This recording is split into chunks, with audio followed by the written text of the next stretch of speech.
Assalamualaikum warahmatullahi wabarakatuh. Salam kukar pintar. Halo anak-anak dan saya hebat hari ini. Apa kabar kalian semua? Ya, tentunya baik-baik ya. Oke, sebelumnya perkenalkan nama saya Siti Khadijah, instansi SMP Negeri 4 Tenggarong Seberang, Mapel IPA. Oke, kita akan belajar tentang ilmu pengetahuan alam kelas 8. Oke, di sini Ibu memakai buku IPA yaitu kelas 8 semester 1 oleh Kementerian Pendidikan dan Kebudayaan Republik Indonesia revisi 2017. Bab pertama yaitu gerak pada benda dan makhluk hidup sekitar lingkungan. Submateri kita hari ini yaitu sistem gerak pada manusia. Tujuan pembelajaran kita yang pertama mengidentifikasi tulang penyusun sistem gerak. Yang kedua mendeskripsikan struktur tulang. Yang ketiga mendeskripsikan jenis-jenis sendi. Yang keempat mendeskripsikan fungsi sistem rangka bagi manusia. Amatilah gambar di bawah ini. Ya, bagaimana kamu bisa sampai ke depan kelas seperti saat ini? Anggota tubuh mana yang digunakan untuk bergerak? Nah, kita bisa sampai ke depan kelas dan beraktivitas lainnya karena kita memiliki rangka sebagai alat gerak pasif dan otot sebagai alat gerak aktif. Amati kembali rangka manusia berikut ini.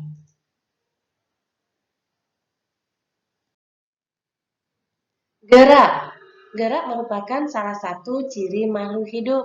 Gerak pada manusia dimungkinkan karena adanya kerjasama antara tulang sebagai alat gerak pasif dan otot sebagai alat gerak aktif. Rangka. Berdasarkan letaknya, rangka terdiri dari dua. Satu, endoskeleton atau rangka dalam adalah rangka yang terletak di dalam tubuh. Yang kedua, eksoskeleton, rangka luar adalah rangka yang terletak di luar tubuh. Contohnya, rangka pada vertebrata seperti arthropoda dan moluska. Nah, bayangkan apa yang terjadi apabila tubuh kita tidak mempunyai rangka seperti ini. Mungkin kita akan lunglai, lemas, dan bahkan tidak bisa berdiri tegak. Nah, apa fungsi tulang atau rangka? Yang pertama, sebagai alat gerak pasif. Yang kedua, penopang tubuh. Yang ketiga, pelindung bagian tubuh yang lunak seperti otak, jantung, paru-paru, sumsum, dan lain-lain. Yang selanjutnya yaitu untuk membuat sel-sel darah. Rangka pada manusia terdiri dari apa sajakah rangka manusia? Yaitu tulang keras, tulang rawan, ikat sendi, atau ligamen. Kenapa rangka manusia digolongkan endoskeleton? Karena letaknya ada di dalam tubuh, terbungkus oleh otot. Apakah perbedaan antara tulang rawan dengan tulang keras? Tulang rawan banyak mengandung zat perekat dan sedikit zat kapur, sehingga bersifat lentur dan liat, dan tidak memiliki saluran Hevers. Contohnya pada tulang bayi, cuping hidung, daun telinga, dan persendian tulang. Semua itu merupakan contoh tulang rawan. Nah, ini ada gambar contoh tulang rawan. Sedangkan tulang keras banyak mengandung zat kapur, kalsium karbonat, dan kalsium fosfat, serta sedikit zat perekat, memiliki saluran Hevers yang berisi pembuluh darah dan berfungsi memelihara kehidupan sel-sel tulang. Terdapat pada hampir seluruh tulang pada orang dewasa. Nih, gambar tulang keras. Oke, macam-macam bentuk tulang itu dibagi menjadi 3, yaitu yang pertama tulang pipa. Contohnya tulang lengan atas, tulang hasta, tulang pengumpil, tulang kering, tulang betis, tulang telapak tangan, tulang ruas jari kaki dan tangan serta tulang selangkah.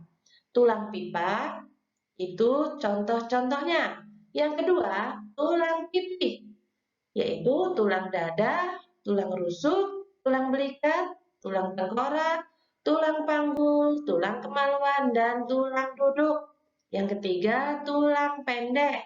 Contohnya, tulang pergelangan tangan, tulang kaki, ruas-ruas tulang belakang, dan tulang tempurung lutut. Termasuk tulang apakah gambar berikut ini ya? Yang pertama itu termasuk tulang pipih. Yang kedua, tulang pendek.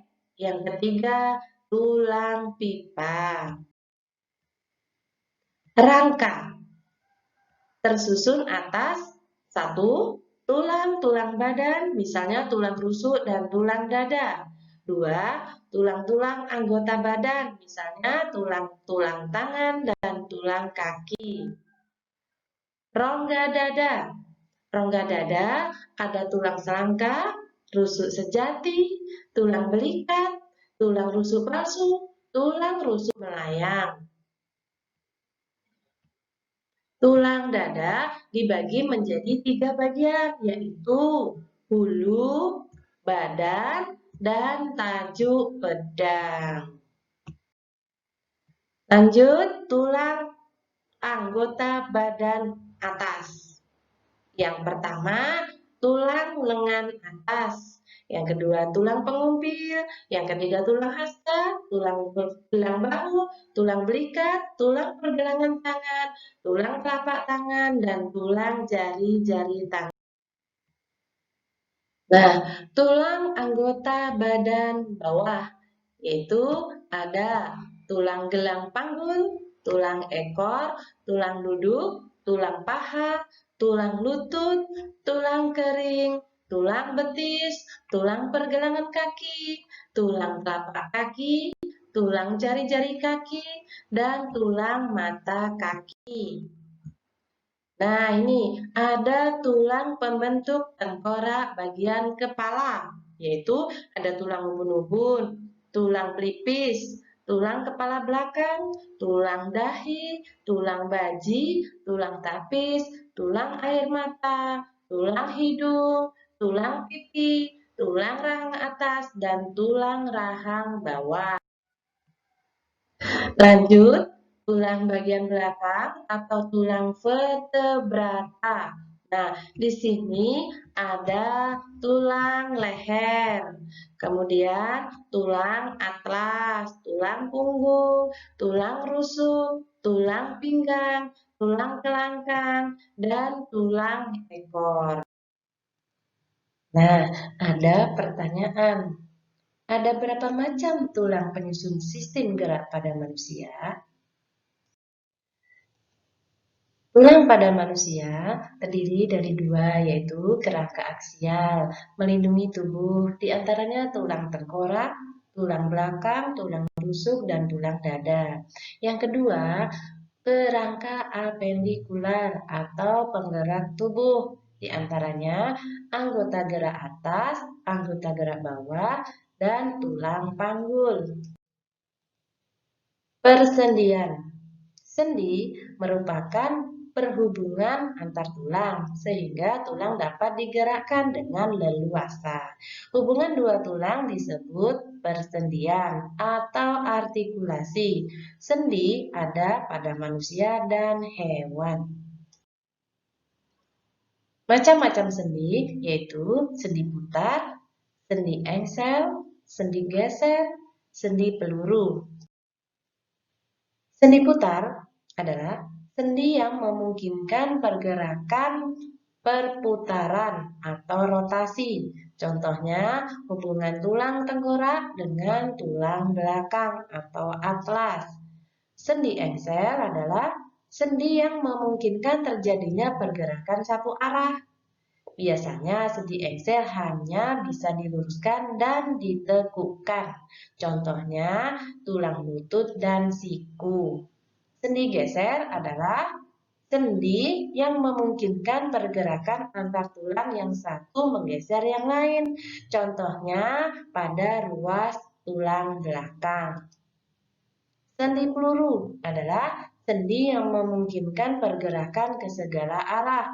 Contohnya hubungan tulang lengan atas dengan tulang belikat dan tulang paha dengan gelang panggul. Nah, setelah pembelajaran hari ini, apa sajakah yang telah kamu peroleh dari hasil identifikasi jenis-jenis tulang? Pada saat melakukan identifikasi, kesulitan apa yang kalian hadapi? Nah, bagaimana perasaan belajar kalian hari ini?